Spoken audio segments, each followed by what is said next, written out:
Hello my friends, it is Henry NWR1911 here. Make sure to subscribe if you want to, but let's just get right into it. So, I've been thinking recently, what you guys would think would happen if Thomas the Tank Engine went into the public domain. Now, I hope you enjoy this background footage where I play the Best of Thomas TV games and just talk about, what I think would happen if Thomas was in the public domain.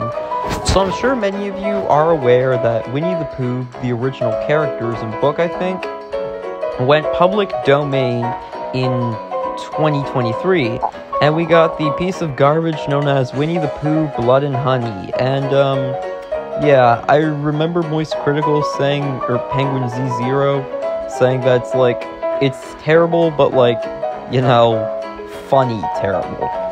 And I'm wondering that if Thomas went into the public domain, I know for a fact we definitely get crappy horror movies, imagine it turns out that Henry never got out of the tunnel and, he comes back from the dead to possess Sir Tom Hat and all the other engines. I'm not saying that should happen, that's just what I think would happen.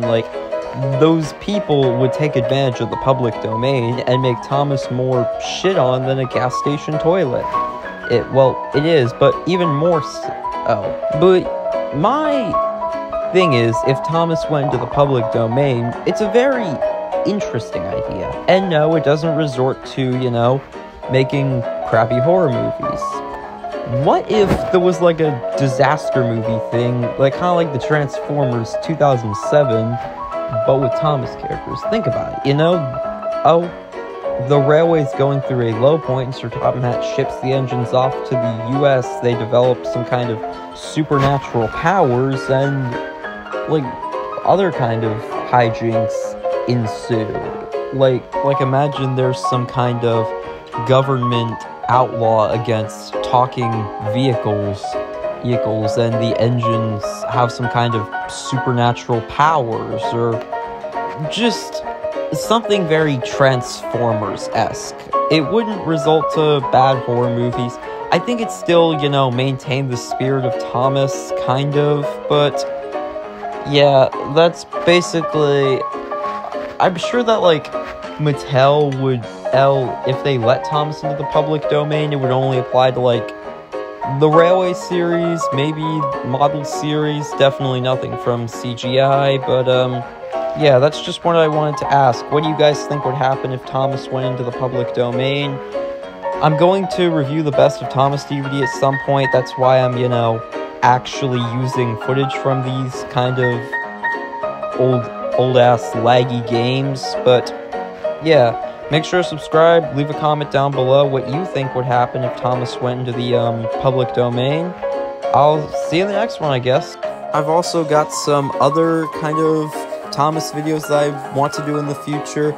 I'm probably going to do a video where I do my impressions of the various voices that Robin Smith gave the characters. Let me know if you want to see that. Also, one more thing I want to point out. I'm sure some of you Thomas fans on Twitter are aware of that page from that Abby Grant book that got leaked recently, where she talked about, her time on Thomas and how Thomas really was viewed as just another throwaway show during the Ghislaine era. Even if I like the Ghislaine era and the marketing and merchandise feels cozy, there's still that kind of underlying factor.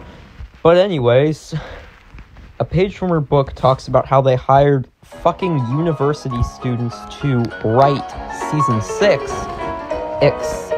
15 scripts. And I know some of you are questioning why there are professional writer credits in the episode credits for season 6 and stuff. I'm sure people have said this before, but I'm of the belief that, Ghislaine bought in those writers to, correct the stupidity that these students had made in the stories, but some of them couldn't be, salvaged, like the pieces of dog shit that are Rusty Saves the Day and the Tipper's loading ramp sequence in Middle Engine. Even if I do think it's kind of goofy fun, that sequence is kind of bullshit. But anyway, that's all I have to say, I suppose. Just giving you guys a little update on life, and I'll see you in the next one.